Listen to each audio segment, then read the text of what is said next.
بسم اللہ الرحمن الرحیم۔ السلام علیکم ورحمۃ اللہ وبرکاتہ۔ عزیز طلباء و طالبات، آرمی پبلک اسکول ظفروال کی طرف سے مخاطب ہوں۔ میں اسلامیات کا معلم محمد صغیر جماعت ہشتم کا کام لے کے آپ کی خدمت میں حاضر ہوں۔ عزیز طلباء و طالبات، امید کرتا ہوں آپ سارے خیریت و عافیت سے ہوں گے۔ ہمارا آج کا عنوان ہے سورۃ الانفال، آیات 1 تا 4، صفحہ نمبر 7۔ ہمارے آج کے تدریسی مقاصد یہ ہیں کہ آپ اس قابل ہو جائیں گے کہ آیات کی درست تلفظ کے ساتھ قرأت کر سکیں اور مومنین کی صفات کے بارے میں جان سکیں۔ عزیز طلباء، جیسے ہم نے تعارف کے اندر اس سورہ کے متعلق بات کی تھی کہ یہ مدنی صورت ہے، مدینہ میں اس کا نزول ہے، اور اس سورہ مبارکہ کی 75 آیات ہیں، 10 اس کے رکوع ہیں، اور چونکہ یہ غزوہ بدر 2 ہجری میں یہ نازل ہوئی ہے، اور اس کے اندر غزوہ بدر کے واقعات اور پھر اموال کی تقسیم، جو مال غنیمت ہے اس کی تقسیم کے بارے میں بتایا گیا ہے۔ تو ہم بات کر لیتے ہیں کہ مال کی اقسام، مال کتنے قسم کا ہوتا ہے جو جنگ کے ذریعے مسلمانوں کو حاصل ہوتا ہے۔ تو پہلے مال غنیمت کے متعلق ہم بات کر لیتے ہیں۔ مال غنیمت وہ مال ہوتا ہے کہ جسے اللہ نے مومنین کے لیے حلال کیا ہے، اور یہ مال جو ہے یہ جنگ کے بعد کفار کی طرف سے جو حاصل ہوتا ہے اس مال کو مال غنیمت کہتے ہیں، اور اس مال کے اندر غلام بھی ہوتے ہیں، لونڈیاں بھی ہوتی ہیں، بہت سا ساز و سامان بھی ہوتا ہے، مال و متاع بھی ہوتا ہے جو مسلمانوں کو کفار سے حاصل ہوتا ہے۔ تو یہ جو مال غنیمت ہے یہ محض اللہ تعالیٰ کا فضل و کرم ہے، جو صرف اور صرف آقا کریم علیہ الصلوۃ والسلام کی امت کے ساتھ خاص ہے۔ جتنی بھی پہلے انبیاء آئے ان کی امتوں کے لیے مال غنیمت جو ہے وہ حلال نہیں تھا۔ یہ خاص کرم حضور کی امت کے اوپر ہے، اور یہ حضور کے صدقے سے ملا ہے کہ اللہ نے اس امت کے اوپر مال غنیمت کو حلال کر دیا ہے، اور اس کا ثبوت ہمیں حدیث پاک سے ملتا ہے۔ حضور علیہ الصلوۃ والسلام نے فرمایا کہ اللہ رب العزت نے مجھے ایسی 5 خصوصیات سے نوازا ہے جو مجھ سے پہلے کسی اور نبی کو عطا نہیں ہوئیں۔ تو حضور نے فرمایا اس میں سے ایک خصوصیت یہ ہے کہ اللہ نے مال غنیمت کو میرے لیے حلال فرمایا ہے۔ تو یہ مجھ سے حضور فرماتے ہیں کہ مجھ سے پہلے کسی کے لیے یہ حلال نہیں تھا۔ تو مال غنیمت کا جو مالک ہے، ملکیت ہے، وہ اللہ اور اس کے رسول آقا کریم علیہ الصلوۃ والسلام کی ذات بابرکات ہیں۔ دوسری مال کی قسم ہے مال فے۔ مال فے وہ مال ہوتا ہے جو بغیر لڑے بھیڑے، یعنی بغیر لڑے بھیڑے، بغیر لڑائی کے جو مال حاصل ہو جاتا ہے، جو مسلمانوں کے ہاتھ لگ جائے، وہ اس مال کو مال فے کہتے ہیں۔ اب تیسری قسم جو مال کی ہے مال سلب۔ مال سلب وہ مال ہوتا ہے جو ایک مجاہد مقتول کے جسم سے اتارا جائے، اس مال کو مال سلب کہتے ہیں۔ یعنی جو مال چھینا جائے اس مال کو مال سلب کہتے ہیں۔ مثلاً مجاہد یعنی کفار، جو دشمن ہے اس کے جسم سے جو تلواریں ہیں، جو بھی جنگی ساز و سامان ہیں، نیزے ہیں، تلواریں ہیں، جو مال وہ اس کے جسم سے چھینا جاتا ہے، اتارا جاتا ہے، اس مال کو مال سلب کہتے ہیں۔ ہمارا کامیابی کا معیار یہ ہے کہ درست مخارج کے ساتھ آیات کی بلند خوانی کریں۔ ہم آیات کو شروع کرتے ہیں۔ بسم اللہ الرحمن الرحیم۔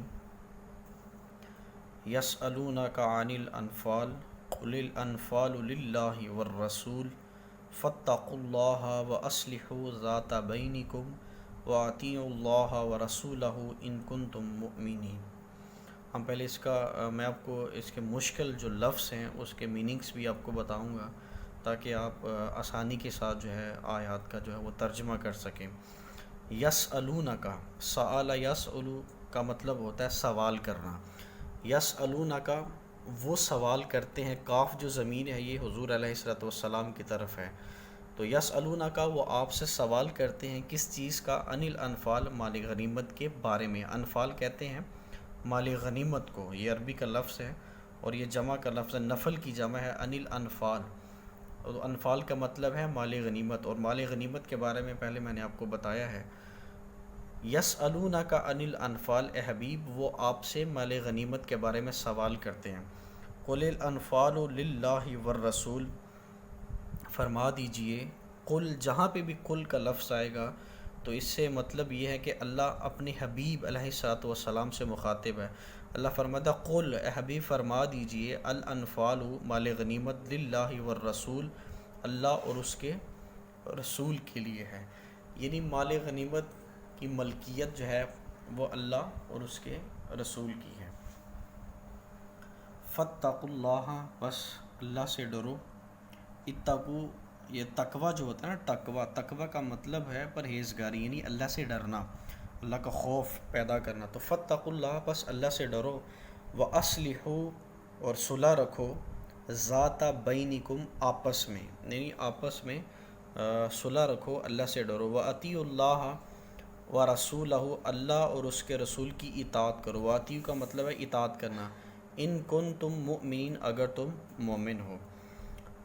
یعنی یسألونک عن الانفال وہ آپ سے مال غنیمت کے بارے میں سوال کرتے ہیں، قل الانفال للہ والرسول، اے حبیب فرما دیجئے کہ مال غنیمت اللہ اور اس کے رسول کا ہے، فاتقوا اللہ پس اللہ سے ڈرتے رہو، واصلحوا ذات بینکم اور آپس میں صلح رکھو، واطیعوا اللہ ورسولہ اللہ اور اس کے رسول کی اطاعت کرو، ان کنتم مؤمنین اگر تم مومن ہو۔ اس آیت کے متعلق اس کی تشریح یہ ہے کہ جب اللہ نے مال غنیمت مسلمانوں کو حاصل ہوا تو مسلمان جو ہیں وہ آپس میں لڑنا شروع ہو گئے، کچھ کہتے ہیں کہ میں حضور علیہ الصلوۃ والسلام، کچھ صحابہ کہتے ہیں کہ ہم حضور کی حفاظت کر رہے تھے لہٰذا یہ مال ہمارا ہے، اور کچھ صحابہ کہتے تھے کہ ہم کفار سے لڑ رہے تھے لہٰذا یہ مال ہمارا ہے، اور کچھ صحابہ کہتے تھے کہ ہم نے کفار کو جو ہے وہ روک کے رکھا تھا اس لیے مال ہمارا ہے، اور کچھ صحابہ یہ کہتے تھے کہ ہم نے مال کو جمع کیا ہے لہٰذا یہ مال ہمارا ہے، یعنی ہر کوئی اپنے اپنے موقف کے اوپر ڈٹا ہوا تھا، تو تب یہ آیت نازل ہوئی کہ حبیب یہ آپس میں جو لڑ رہے ہیں یہ آپ سے مال غنیمت کا سوال کر رہے ہیں، تو ان سے فرما دو کہ مال غنیمت کے بارے میں یہ پوچھتے ہیں تو ان کو بتا دو کہ یہ جو مال ہے اس کا مالک اللہ اور اس کا رسول ہے، تو لہٰذا تم اللہ سے ڈرو اور آپس میں صلح رکھو اور اس کے رسول کا حکم مانو اگر تم مومن ہو۔ تو اس کے بارے میں احادیث بھی ہیں، حضرت ابو امامہ باہلی رضی اللہ تعالیٰ عنہ فرماتے ہیں کہ میں نے حضرت عبادہ بن صامت رضی اللہ تعالیٰ عنہ سے اس آیت کے متعلق پوچھا، تو وہ فرماتے ہیں کہ جب غنیمت کے معاملہ میں ہمارے درمیان اختلاف پیدا ہوا اور صحابہ کے درمیان بدمزگی کی نوبت آ گئی تو اللہ تعالیٰ نے چونکہ اللہ تعالیٰ رب العزت مشاہدہ فرما رہا تھا تو ہمارے ہاتھ سے نکال کر یہ مال کو اللہ رب العزت نے اپنے حبیب علیہ الصلوۃ والسلام کے سپرد کر دیا، اور وہ آقا کریم علیہ الصلوۃ والسلام نے وہ جو مال ہے وہ برابر سارے مسلمانوں کے اندر تقسیم فرما دیا۔ دوسری ایک اور روایت ہے، حضرت عبداللہ بن عباس رضی اللہ تعالیٰ عنہ آپ سے روایت ہے، فرماتے ہیں کہ حضور نے فرمایا کہ غزوہ بدر کے دن ارشاد فرمایا کہ جو تم میں سے یہ کام کر کے دکھائے اسے مال غنیمت یعنی اسے انعام ملے گا، چنانچہ جو نوجوان تھے جن کی جو ہے جسم کے اندر سکت تھی وہ آگے بڑھے، اور عمر رسیدہ جو لوگ تھے، بوڑھے لوگ تھے، ان کے پاس وہ جھنڈوں کے پاس کھڑے رہے اور وہاں سے نہ ہٹے۔ جب اللہ تعالیٰ نے کافروں پر فتح عطا فرمائی تو بوڑھوں نے فرمایا کہ ہم تمہارے پشت پناہ تھے، اگر تمہیں شکست ہو جاتی تو تم ہماری طرف آتے، لہٰذا یہ نہیں کہ تم غنیمت لے جاؤ اور ہم خالی ہاتھ رہ جائیں۔ تو جوانوں نے اس بات سے انکار کیا اور کہا کہ رسول اللہ صلی اللہ علیہ وسلم نے ہمارا یہ حق مکرم فرمایا ہے، تو اس وقت یہ آیت نازل ہوئی۔ تو یہ سارے وہ اسباب ہیں کہ جب صحابہ جو ہیں وہ آپس میں لڑنا شروع ہوئے تو اللہ رب العزت نے اس آیت کو نازل فرمایا تاکہ مسلمانوں کے اندر ایک بدمزگی پیدا نہ ہو اور وہ آپس میں صلح صلاحی کے ساتھ رہیں، اور حضور نے پھر اس مال کو تقسیم فرما دیا۔ دوسری آیت ہے انما المؤمنون، بے شک مومن، الذین وہ لوگ ہیں، اذا ذکر اللہ، جب اللہ کا ذکر کیا جاتا ہے، وجلت قلوبہم، وجلت کا مطلب ہے ڈر جانا، قلوبہم ان کے دل، یہ قلب کی جمع ہے قلوب، قلوبہم، ہم جو ضمیر ہے یہ غائب کی ہے، یعنی ان کی طرف ہے، وجلت قلوب، ان کے دل ڈر جاتے ہیں، کب؟ جب اللہ کا ذکر کیا جاتا ہے، وَإِذَا، اور جب تلیت، تلاوت کی جاتی ہیں، علیہم، ان پر، آیاتہ، اس کی آیتیں، یعنی اللہ کی آیتیں، زادتہم، تو زیادہ ہو جاتا ہے ان کا ایمانا، ایمان، وعلی ربہم، اور اپنے رب کے اوپر، یتوکلون، بھروسہ جو ہے وہ پختہ ہو جاتا ہے۔ اس آیت کے اندر جو ہے وہ مومنوں کی صفات کے بارے میں بتایا گیا ہے کہ مومنوں کی صفات کیا ہیں۔ پہلے تو بتایا کہ مومن وہ ہے جب اللہ کا ذکر کیا جاتا ہے تو ان کے دل جو ہے وہ ڈر جاتے ہیں۔ اب عذاب جو ہے وہ دو طرح کے ہوتے ہیں۔ ایک تو بندہ ہوتا ہے کہ خوف، عذاب کے جو خوف سے ہے وہ گناہوں کو ترک کر دیتا ہے۔ دوسری بات یہ ہے کہ اللہ رب العزت کی عظمت اور اس کی بے نیازی سے ڈرنا ہے۔ تو پہلی جو قسم ہے، پہلا جو خوف ہے، اس سے مراد عام مسلمان ہے، اور دوسری جو قسم ہے اس سے مراد انبیاء و مرسلین اور اولیاء کاملین، اور جو اللہ کے قریب لوگ ہیں، اور فرشتے جو ہیں وہ اللہ تعالیٰ سے قریب تر ہیں، لہٰذا وہ اللہ سے بھی ڈرتے ہیں۔ تو حضرت ام المؤمنین حضرت عائشہ صدیقہ رضی اللہ تعالیٰ عنہ آپ سے روایت فرماتی ہیں کہ حضور نے فرمایا کہ میں تم سب سے زیادہ ڈرنے والا ہوں، اور تم سب سے زیادہ اللہ رب العزت کی معرفت رکھنے والا ہوں، یعنی تم سب سے زیادہ میں اللہ کو پہچاننے والا ہوں۔ اب بہت سے صحابہ ڈرنے اللہ سے، یہ جب اللہ کا ذکر کیا جاتا ہے تو مومن کی یہ نشانی ہے کہ وہ اللہ کے خوف سے جو ہے وہ کانپتا ہے، اللہ کے خوف، اس کی خشیت جو ہے اس کے دل میں رچی بسی ہوتی ہے۔ بہت سے جلیل القدر صحابہ کرام جو تھے، جن کو حضور علیہ السلام نے جنت کی بشارتیں عطا فرمائی ہیں، وہ بھی اللہ سے اس قدر ڈرتے تھے۔ حضرت حسن رحمۃ اللہ تعالیٰ فرماتے ہیں کہ حضرت ابوبکر صدیق نے ایک مرتبہ درخت پر پرندے کو بیٹھے ہوئے دیکھا تو فرمایا، پرندے تیرے لیے کتنی بلائی ہے کہ تو پھل کھاتا ہے اور درخت پر بیٹھتا ہے پھر اڑ جاتا ہے، کاش میں بھی پھل ہوتا جسے پرندے کھا لیتے ہیں۔ حضرت عبداللہ بن عامر بن ربیعہ رضی اللہ عنہ فرماتا ہے کہ میں نے حضرت عمر بن خطاب کو دیکھا کہ آپ نے زمین سے ایک تنکا اٹھا کر فرمایا، کاش کہ میں ایک تنکا ہوتا، اور کاش میں کچھ بھی نہ ہوتا، کاش میں پیدا ہی نہ ہوا ہوتا، کاش میں بھولا بسرا ہوتا۔ اور یہ وہ صحابہ ہیں کہ جن کو حضور نے جنت کی بشارتیں عطا فرمائی ہیں، اور وہ اس قدر اللہ رب العزت سے ڈرتے ہیں۔ دوسرا وصف جو ہے، ایک تو یہ جب تلاوت ذکر کیا جاتا ہے ان کی آیت،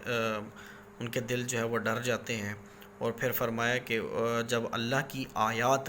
ان کو پڑھ کر سنائی جاتی ہیں تو ان کے ایمان میں اضافہ ہو جاتا ہے، یعنی ان کے ایمان میں زیادتی ہو جاتی ہے۔ ایمان کی مقدار میں زیادتی مراد نہیں ہے، بلکہ اس سے مراد یہ ہے کہ ایمان کی جو کیفیت ہے، ایمان کی جو مٹھاس ہے، ایمان کی جو حلاوت ہے، ایمان کی جو چاشنی ہے، اس کے اندر جو ہے وہ اضافہ ہو جاتا ہے۔ اور تیسرا وصف جو ہے مومن کا، وہ یہ ہے کہ اپنے رب پر بھروسہ کرتا ہے، یعنی وہ اپنے تمام کام جو ہے اللہ رب العزت کے سپرد کر دیتا ہے، اس کے علاوہ کسی اور در سے جو ہے وہ امید نہیں رکھتا۔ مومن جو ہے وہ خالص اللہ کے در سے امید رکھتا ہے، اللہ ہی سے مانگتا ہے، اللہ ہی سے ڈرتا ہے، کسی اور سے ڈرتا نہیں ہے۔ تو اس کے بارے میں امام فخر الدین رازی رحمۃ اللہ علیہ فرماتے ہیں کہ توکل جو ہے، اس کا معنی یہ نہیں ہے کہ انسان اپنے آپ کو، اپنی کوششوں کو چھوڑ دے